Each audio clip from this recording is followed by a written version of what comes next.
सभी school directors, teachers, parents और बच्चों को मेरा प्यार भरा नमस्कार। मैं वीके तिवारी। आज मैं आपको एक बहुत प्यारी सी चीज़ बताने जा रहा हूँ कि आपको 10,000 रुपये नकद जीतने का एक गोल्डन चांस है। और उसमें आपको न तो कोई पहेली का जवाब देना है, न कोई कंपटीशन में भाग लेना है। केवल आपको ये करना है कि ये इंग्लिश का एक चार्ट है, 2 पेज का, 2 पेज का इंग्लिश का चार्ट है। और ये दुनिया का सबसे आकार में सबसे छोटा, लेकिन मटेरियल में, मैटर में, सामग्री में दुनिया का सबसे बड़ा पेपर है।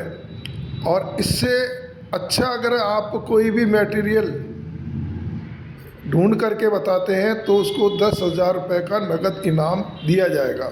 आजकल गूगल का टाइम है और आप दुनिया के किसी भी देश के किसी भी इंग्लिश के चार्ट को केवल आपको दिखाना है और 10,000 रुपये नगद लेने हैं। तो आज इस चार्ट के अंदर कैसे क्या बच्चों को पढ़ाया जाए और प्राइवेट स्कूल के बच्चे किस तरीके से इंग्लिश ज़्यादा से ज़्यादा बोल सकें, जबकि उनके पास में माहौल नहीं हो, एनवायरनमेंट नहीं हो, घर पे इंग्लिश बोलने वाले नहीं हो, स्कूल में भी अगर इंग्लिश बोलने वाले उनके साथ वाले नहीं हैं, तो भी हर स्टूडेंट ज़्यादा से ज़्यादा इंग्लिश बोल सकेगा, इंग्लिश में बात कर सकेगा। वो मैटर ये तैयार किया गया है। इसमें ना तो कोई ग्रामर को सीखने की ज़रूरत है, न कोई टेंस के टेंशन में उलझने की ज़रूरत है। बस सीधे चलते हैं डायरेक्ट इंग्लिश की तरफ। अब यहाँ देख, इसमें कोई मैटर याद भी नहीं करना है,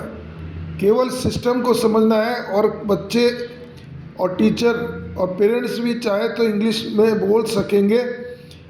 तो अब सीधे हम इंग्लिश के स्टार्ट पर चलते हैं। यहाँ देखिए, पहला वर्ड है प्लीज़। प्लीज़ का उपयोग तो सभी लोग जानते हैं कि आजकल तो हिंदी वाला भी प्लीज़ बोलने लगा है। तो प्लीज़ को इस्तेमाल करते हुए यहाँ पर आगे देखिए कि डेली यूज़ में, रोज़ाना के अंदर जो यूज़ में आने वाली चीज़ें हैं वो सारी इसके अंदर सीरियल से ली गई हैं। कि सुबह उठते हैं तो प्लीज़ गेट अप। अब पापा को उठाना है तो डैडी प्लीज़ गेट अप, पापा प्लीज़ गेट अप। मम्मी को उठाना है तो मम्मी प्लीज़ गेट अप। भैया को उठाना है तो भैया please get up, brother please get up. Sister को जगाना है, दीदी please get up, sister please get up. दादाजी को उठाना है तो दादाजी प्लीज़ गेट अप। ये पहला सेंटेंस हो गया। उसके बाद में उनको ब्रश करने के लिए कहा जाए, स्टूडेंट हो चाहे कोई भी हो, ब्रश करते हैं तो प्लीज़ ब्रश द टीथ।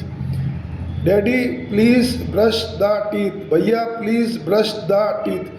तो अब इसमें ये ध्यान रखें कि छोटे बड़े का इंग्लिश बोलने में, छोटे बड़े का वो शर्म करने की ज़रूरत नहीं है, इंग्लिश बोलना सीखना है। तो डैडी को भी अगर बोल रहे हैं तो daddy please brush the teeth, mummy please brush the teeth, भैया प्लीज़ ब्रश द टीथ, दीदी प्लीज़ ब्रश द टीथ। तो इसमें इंग्लिश का जो है वो बोलना सीखेंगे बच्चे। किसी को भी कोई भी एडवाइस देनी है, कोई भी बात है, तो वो उस तरीके से इंग्लिश की प्रैक्टिस से इंग्लिश बोलना आएगा। इसमें ये शर्म नहीं करनी है कि हमने बड़े को ब्रश करने के लिए कहा या क्या कहा।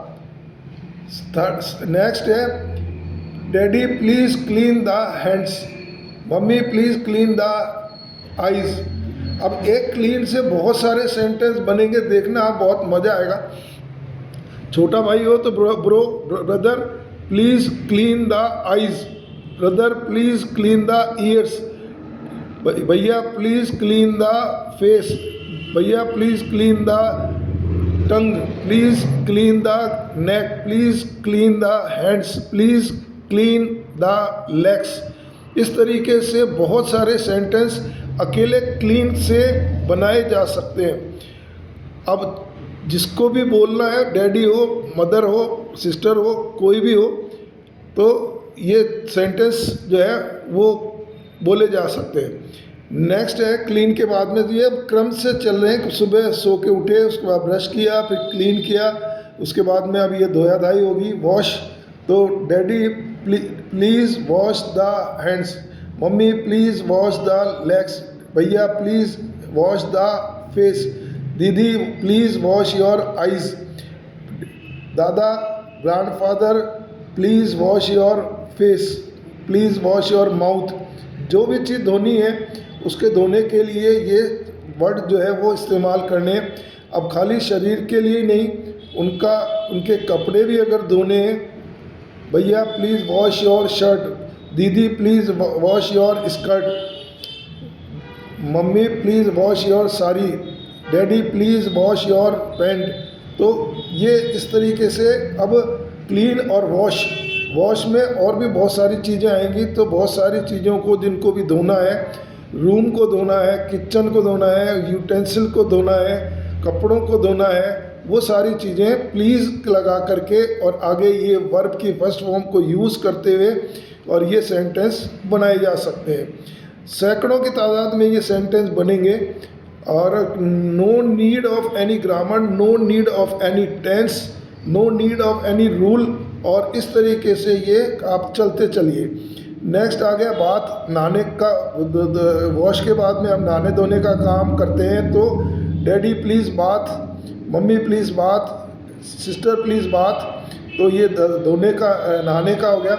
इसमें एक कन्फ्यूजन मैं आपको क्लियर कर दूं कि बात को कई बार नाउन माना जाता है, लेकिन अगर बात के आगे ई लग जाता है तो ये वर्ब के रूप में मानी जाती है।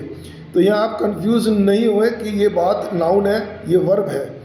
नेक्स्ट आ गया भगवान की पूजा करने का। तो daddy please pray the god, mummy please pray the Shivji, भैया प्लीज़ प्रे हनुमान जी, दीदी प्लीज़ प्रे गणेश जी। तो ये सारे भगवानों की पूजा के लिए भी अलग अलग सेंटेंस बनाए जा सकते हैं। इसमें केवल लर्न करना है तो प्रे जो कि आप जानते हैं ऑलरेडी। नेक्स्ट आ गया अब चेंज के लिए, जब नहा लिए, पूजा पाठ भी हो गई, तो अब कपड़े चेंज करने। तो mummy please change your sari, mummy please change your blouse, mummy please change your petticoat, daddy please change your shirt, daddy please change your vest, daddy please change your pant, daddy please change your short, brother please change your knicker, brother change your shirt, brother change your T shirt. तो ये change के बारे में बहुत सारे sentence बनाए जा सकते हैं। सारे कपड़े जो भी हैं, चाहे जैकेट है, जीन्स है, नेकर है, वो सारे इसके अंदर इस्तेमाल कर सकते हैं। नेक्स्ट आ गया पुट ऑफ। पुट ऑफ का मतलब उतारना है। तो कपड़े उतारने के लिए daddy please put off your shirt, daddy please put off your jeans, daddy put off your vest, daddy put off your short, daddy please put off your trouser. तो ये उतारने के बारे में आ गए। और छोटे को अगर बोल रहे हैं तो भैया please put off your knicker, please put off your shirt, भैया प्लीज़ पुट ऑफ योर नेकर।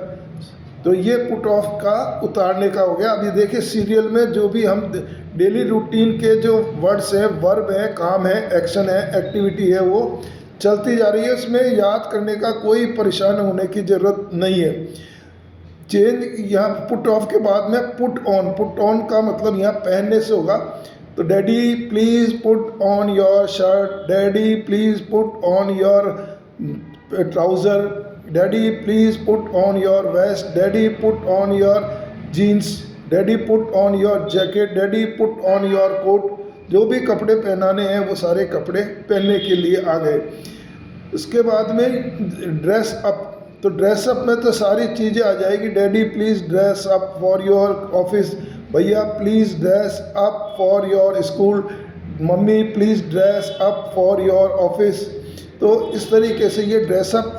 अब यहाँ पर इसके बाद वियर और पुट ऑन जो है वो दोनों के दोनों काफ़ी मिलते जुलते वर्ब्स हैं। तो इसमें वियर में भी वही चीज़ें दोबारा आ जाएंगी। Daddy please wear your shirt, daddy please wear your pant, daddy please wear your trouser, भैया प्लीज़ वियर योर शर्ट, भैया please wear your knicker. Mummy please wear your sari, mummy please wear your blouse. तो ये इस एक ही verb से बहुत सारे sentence जो है वो ये बन रहे हैं। अभी तो ये टेलर है, पिक्चर अभी बाकी है। ये एक एक वर्ब के, आप ध्यान से सुनिए, एक एक वर्ब के मैं 15 से 20 सेंटेंस बना करके दिखाऊंगा और जिसमें कोई ग्रामर, कोई टेंस की ज़रूरत नहीं पड़ेगी। इसके बाद में फिर ये और वर्ब है। अब ये वीडियो थोड़ी सी लंबी हो रही है, इसको कई पार्ट में हमको ये वीडियो बनानी पड़ेगी, क्योंकि ये कई घंटे की वीडियो बनेगी जिसमें हज़ार नहीं लाखों सेंटेंस आपको बनाने का सामान मिलेगा, मैटर मिलेगा, बिना टेंस, बिना ग्रामर के। और इसमें स्टूडेंट जो है वो स्कूल, आपके स्कूल से निकलते हुए घर जाते जाते पूरे रास्ते में इंग्लिश बोलता हुआ जाएगा।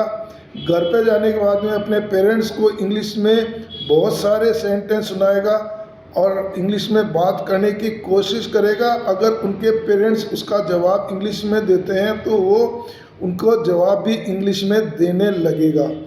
ये सारी चीज़ें आपको इस छोटे दुनिया के सबसे छोटे कागज़ लेकिन दुनिया के सबसे ज़्यादा मटेरियल वाले इस चार्ट के अंदर देखने को मिलेगा। मैं वीके तिवारी इस वीडियो को यहीं ख़त्म करते हुए अगले वीडियो में मिलेंगे। Thank you very much.